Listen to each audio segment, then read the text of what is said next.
All right, we got one more coming in. Morning, Richard. We haven't started yet. Just put your first and last name into the chat. Here soon we'll begin our lesson for today. Today's lesson should be pretty straightforward and simple, but it will be a little bit time consuming, so just remember to stay present and be participating in any way you can.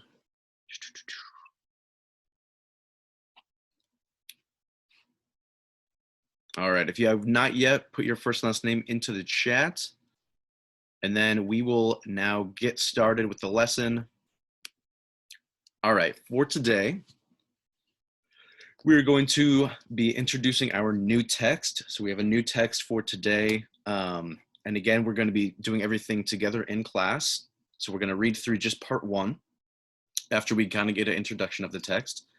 And I'm going to be reading that to you guys. So it's going to be kind of like a in-person ed puzzle of me reading it to you all. And then as I'm reading the text to you guys, the text I think you guys are going to enjoy, we'll get to that here soon. But as I'm reading it to you guys will have some guided questions. Hold on, we're letting some more people in. So as I'm going to be reading you guys the text today, you guys have these guided questions which will kind of serve as that ed puzzle, those questions that you guys answer as you guys are kind of moving along. So a lot of them are pretty surface level. If you guys are paying attention, you should be able to answer these questions pretty easily. So there's only about 10 of them, and then there's like 3 questions at the very end, which will be all your opinion, like how do you like the text? What do you think this certain element represents, stuff like that. So again, not a lot of questions and very surface level questions. So if you guys are paying attention, those questions should be a piece of cake.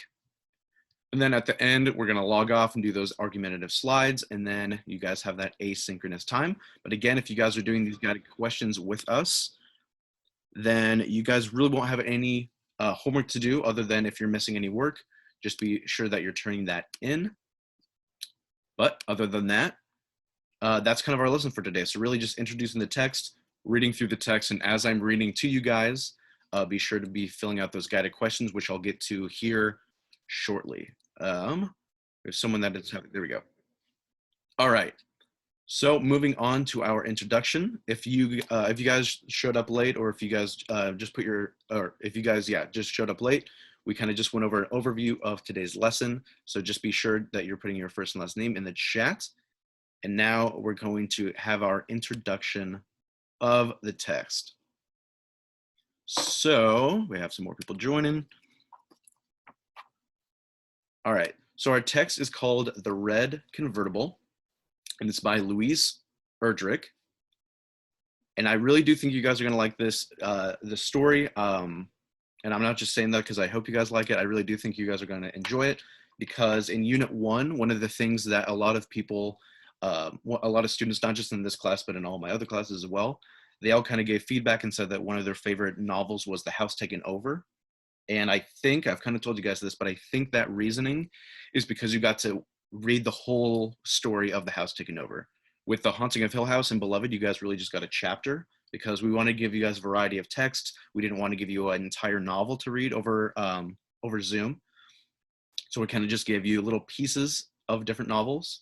But with The House Taken Over, you guys got to read that short story, like the whole thing. And so with The Red Convertible, it's another short story that you're going to be able to read the whole story. So we're going to read half of it today and then half of it next time we meet. But again, that's kind of why I really think you guys are going to enjoy it. You're going to get the whole story, not just a little bit, not just a little piece of it, which I think is a big reason why you guys liked The House Taken Over. So with that being said, let's kind of talk about our text. So again, our author is Louise Erdrich. She has some heavy Native American heritage in her background, and then she also writes a lot of novels and short stories about Native Americans, kind of that theme. Where's my pen? Hold on.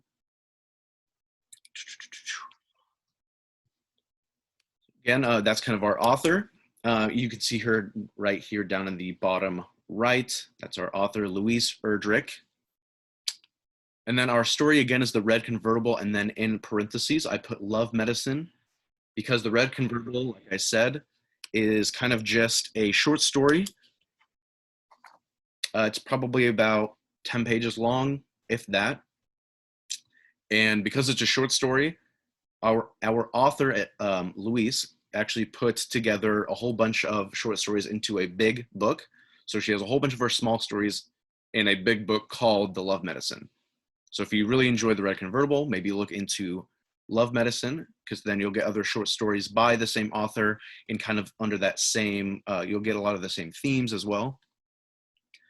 Our setting of the story is North Dakota in a Native American reservation around the time period 1955, 1975. And a Native American reservation is kind of a small plot of land where Native Americans are kind of allowed to live during this whole history of America.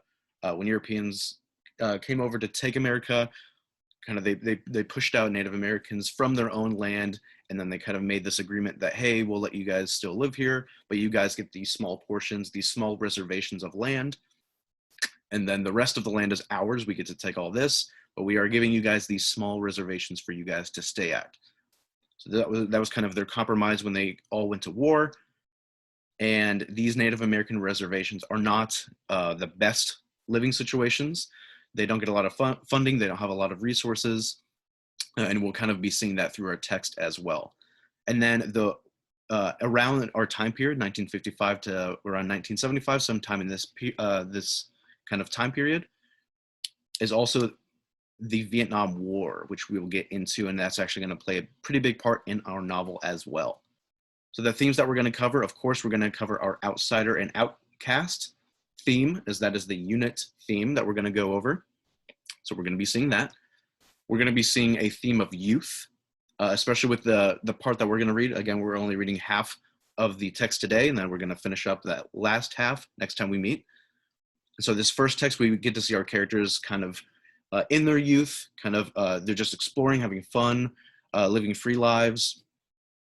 And with that being said, our characters are actually two brothers. One of the brothers is the narrator. And I'm not going to go too much into the characters because some of your guiding questions have to do with the characters. And so I kind of wanted to leave that up to you guys to fill out.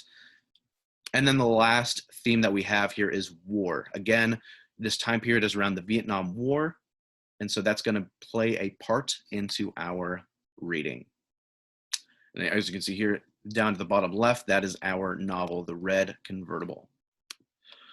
All right, lastly, before we get into our reading, how are we going to be seeing our unit theme of outcasts and outsiders in our story? So we're going to be seeing it in these Native American reservations, because like I said, these reservations are kind of isolated pieces of land where Native Americans can live.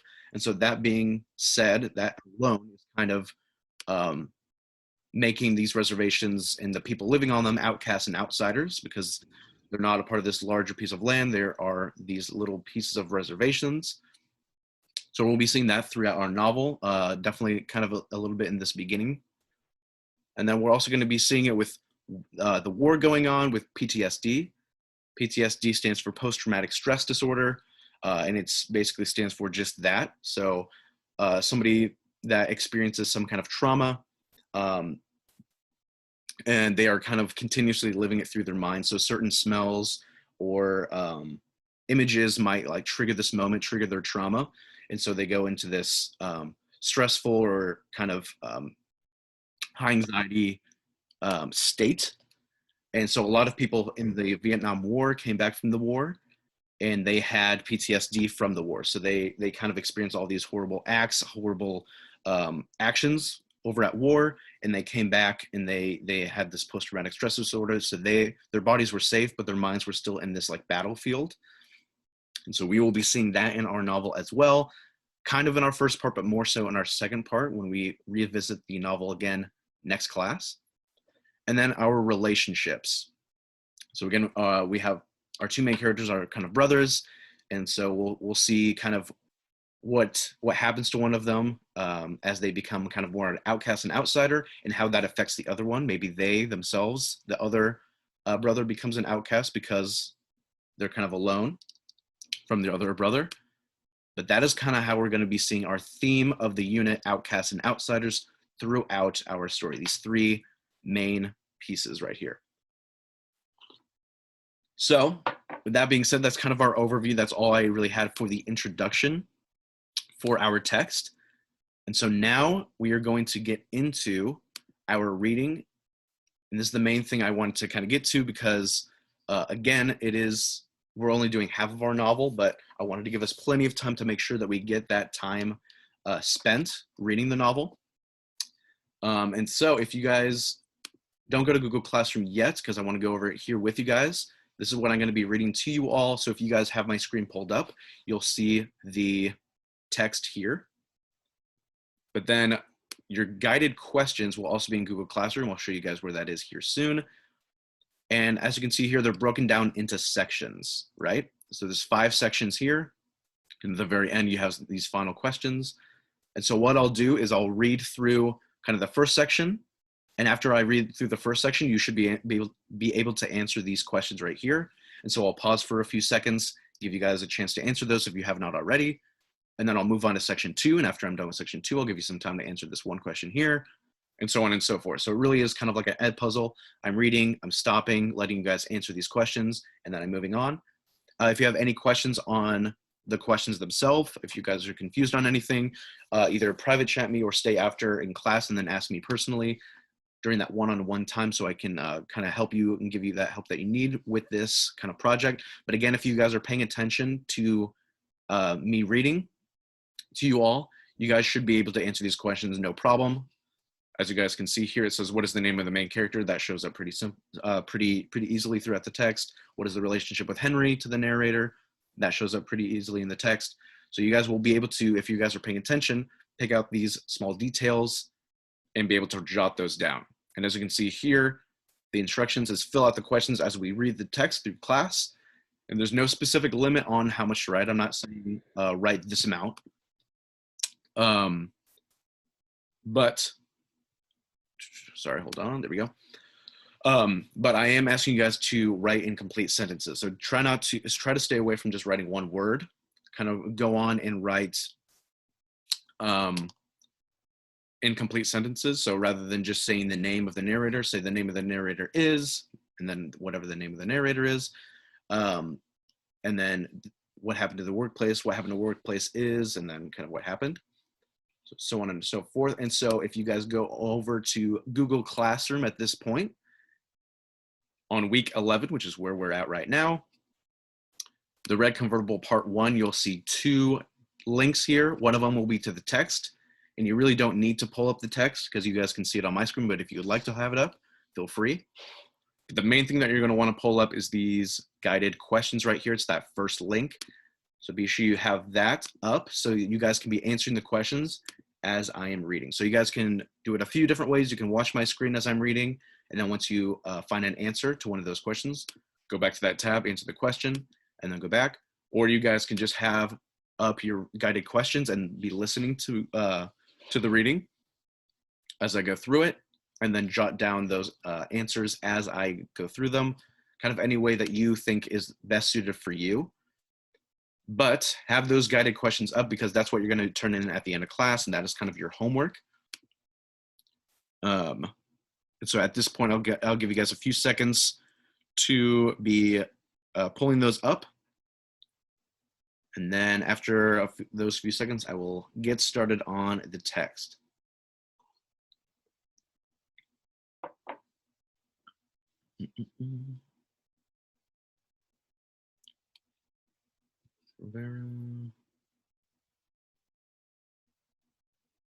All right.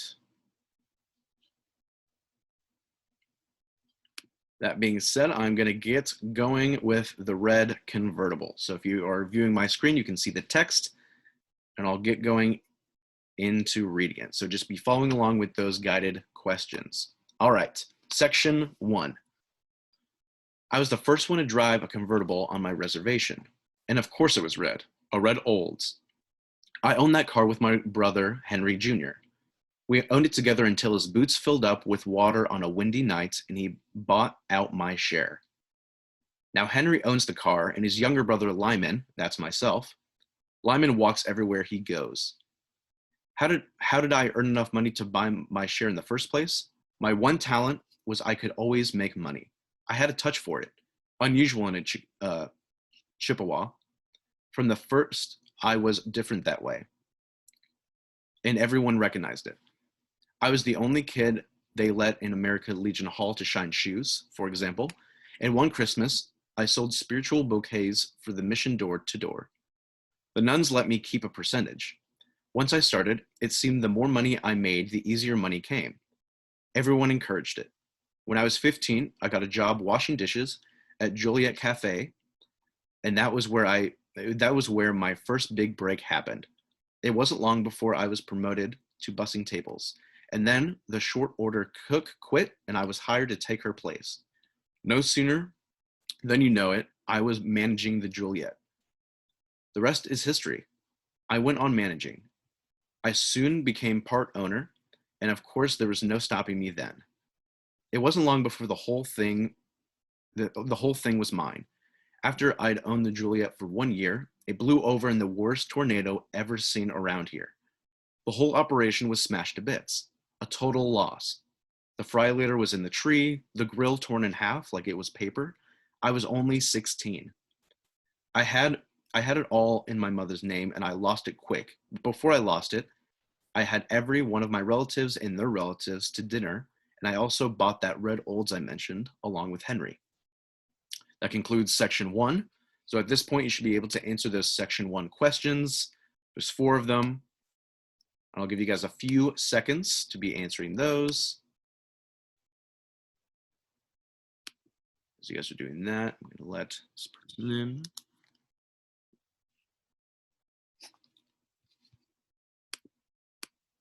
Again, I'll give you a few more seconds to be answering that.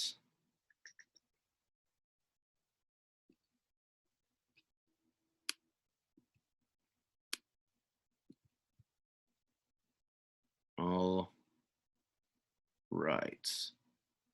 I'm going to begin section 2. So if you have any questions on section 1 or you weren't able to answer those, I can go back at the very end of class for you all. I want to respect your guys' time and get through the reading. All right, so section 2. The first time we saw it, I'll tell you when the first time we saw it. We had gotten a ride up to Winnipeg and both of us had money. Don't ask me why, because we never mentioned a car or anything. We just had money. Mine was in cash, a big bankroll from the Juliet's insurance. Henry had 2 checks, a week's extra pay for being laid off, and his regular check for the jewel-bearing plant. We were walking down the portage anyway, seeing the lights when we saw it. There it was, parked large as life, really as if it was alive. I thought of the word repose because the car wasn't simply stopped, parked, or whatever. The car reposed, calm and gleaming, a for sale sign in its left front window. Then, before we had thought it over, the car belonged to us and our pockets were empty.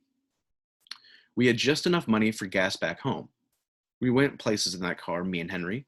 We took off driving all one whole summer. We started off toward the Little Knife River, and then Mandaree and Fort Berthold, and then we found ourselves down in Wakpala somehow.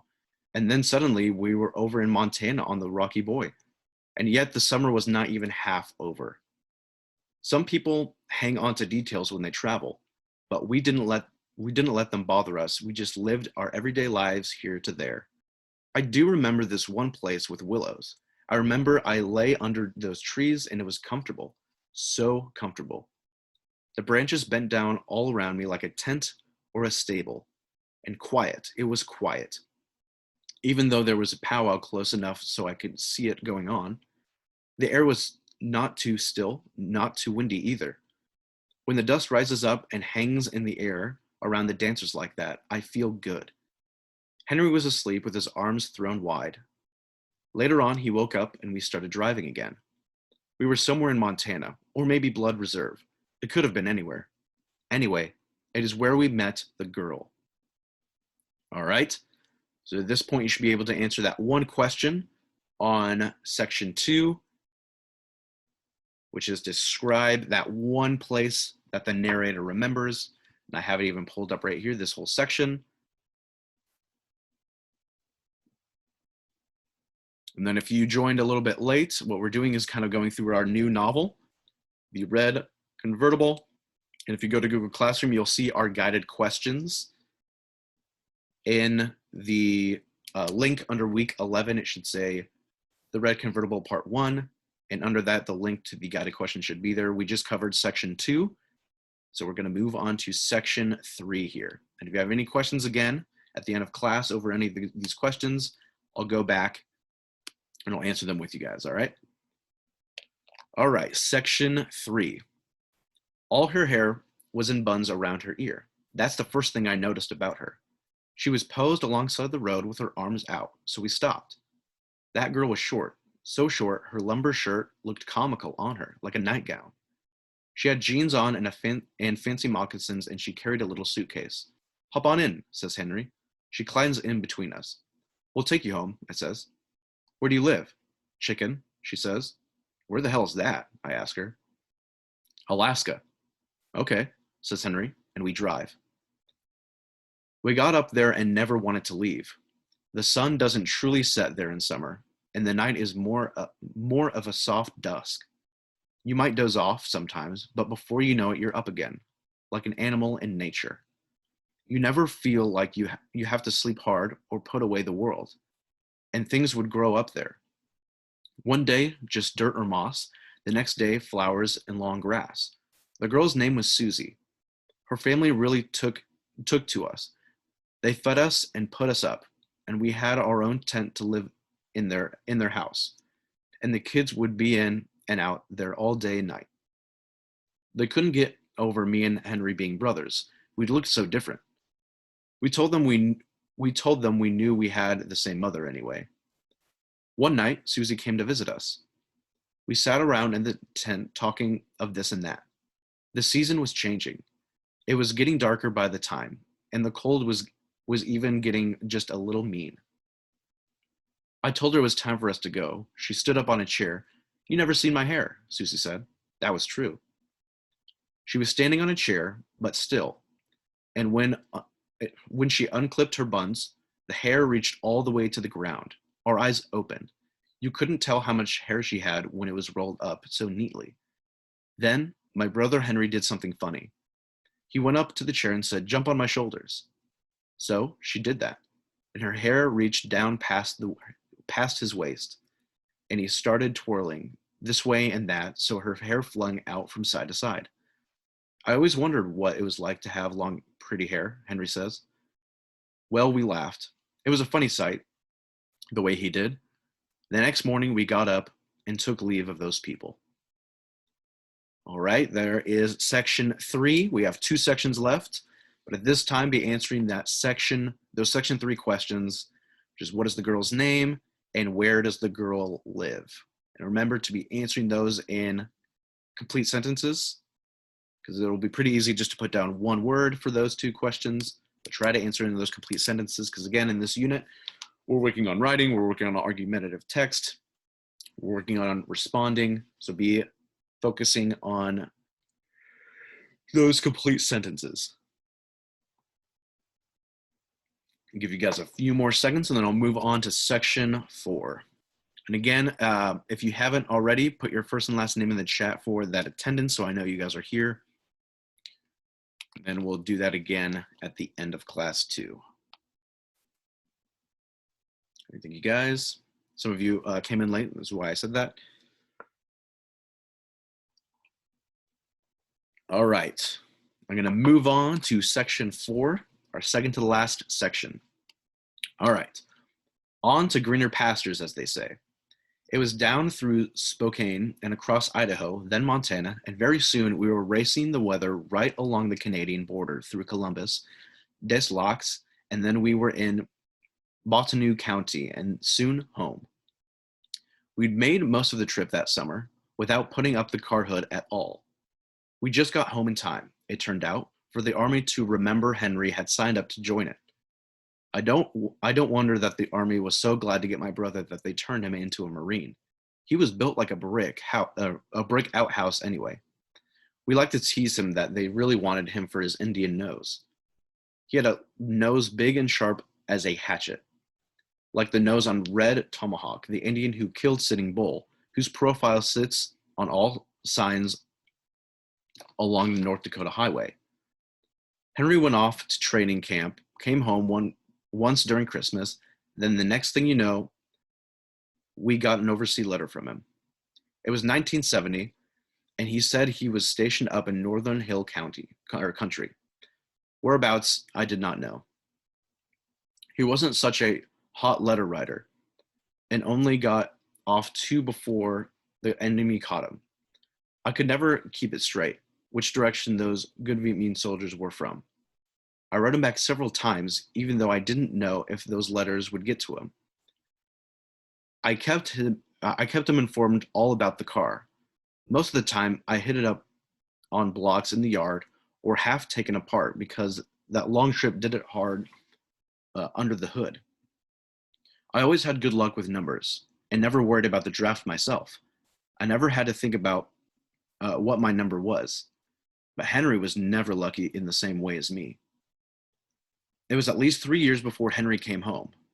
And then I guess the whole war had been solved by the government's mind. But for him, it would keep going. In those years, I put his car into almost perfect shape. I always thought of it as his car while he was gone, even though when he left, he said, "Now it's yours," and threw me the keys. "Thanks for the extra key," I'd say. "I'll put it up in your drawer just in case I need it." He laughed.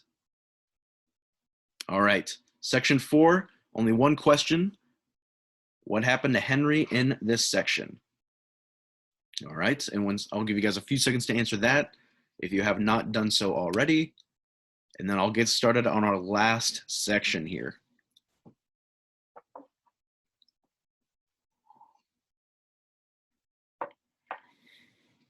All right, since there's only one question, I'll get started on our last section here. All right. When he came home, though, Henry was very different, and I'll say this, the change was no good.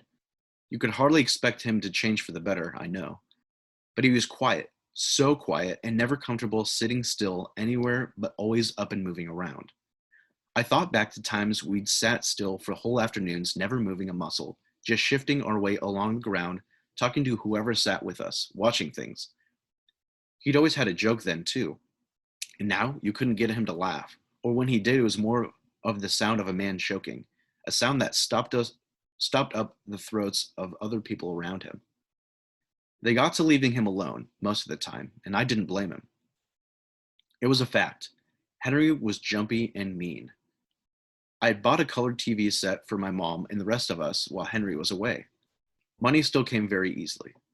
I was sorry I'd never fought it though because of Henry.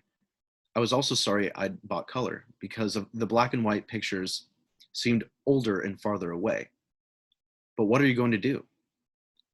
He sat in front of it, watching it, and that was the only time he was completely still. But it was the kind of stillness that you see in a rabbit when it freezes before it will bolt. He was not easy. He sat in his chair, gripping the armrests with all his might, as if the chair itself was moving at high speed, and if he let go at all, he would rocket forward and maybe crash right through the set. Once I was in the room watching TV with Henry, and I heard his teeth click at something.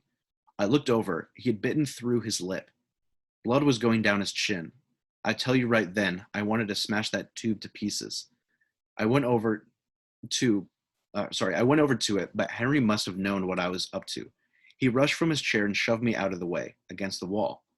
I told myself he didn't know what he was doing. My mom came in, turned the set off real quiet, and told us she had made something for supper. So we went and sat down. There was still blood going down Henry's chin, but he didn't seem to notice it, and no one was saying anything, even though every time he took a bite of his bread, his blood fell into it until he was eating his own blood mixed in with the food. All right, so at this moment, you guys can answer those last questions in section 5, and that is our kind of complete part 1 reading for today. So be sure you're also answering those final questions down here. And those are kind of all up to you. So how do you enjoy the story so far?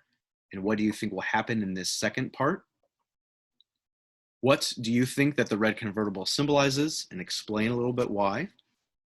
And then who do you think is the outsider or outcast of the story so far? And then kind of explain why. All right. We'll give you guys about a minute or so to finish up those questions. Take your time on them. And then I'll move on. And if you're still not done with those questions, don't feel rushed. You don't have to turn them in right now. Yeah. All right, that's fine too. And I'll give you guys a few minutes to finish up those questions or any previous questions that you guys missed maybe. And then I will kind of move on with our lesson. But again, if I move on and you're still working on questions, then that's okay. Just stay with me on where I am, and then you guys can spend the rest of class at the end finishing up questions. Maybe you can even take it into asynchronous time if you're not quite done yet.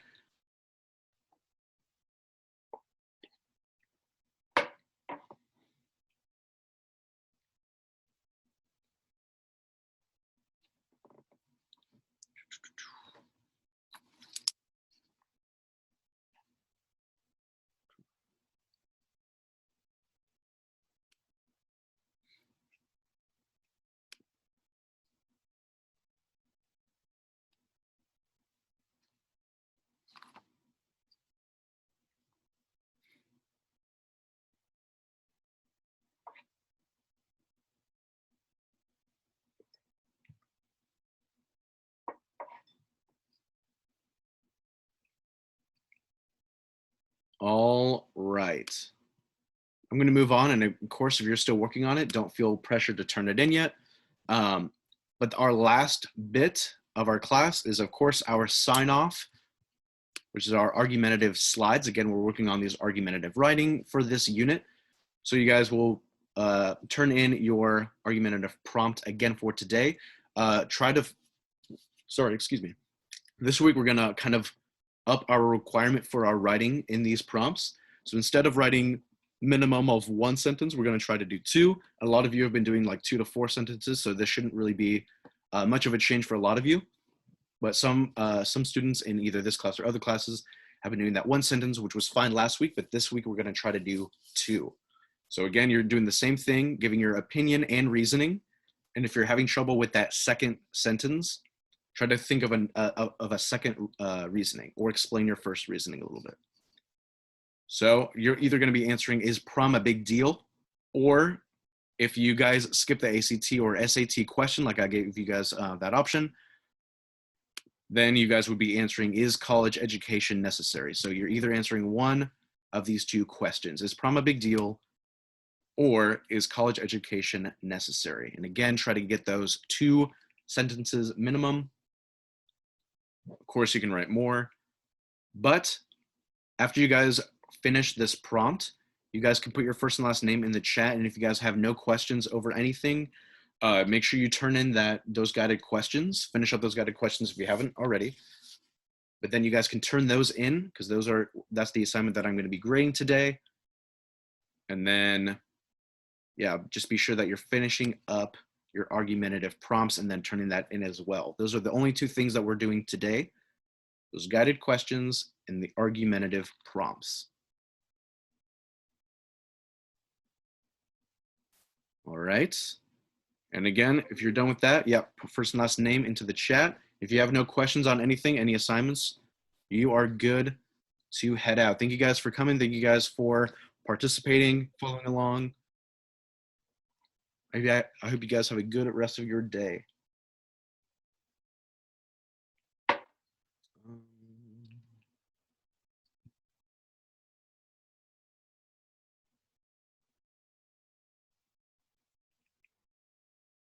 Sweet. Thank you guys again. Stay if you have any questions on anything. But after you turn in those guided questions and complete this argumentative prompt, you are good to go.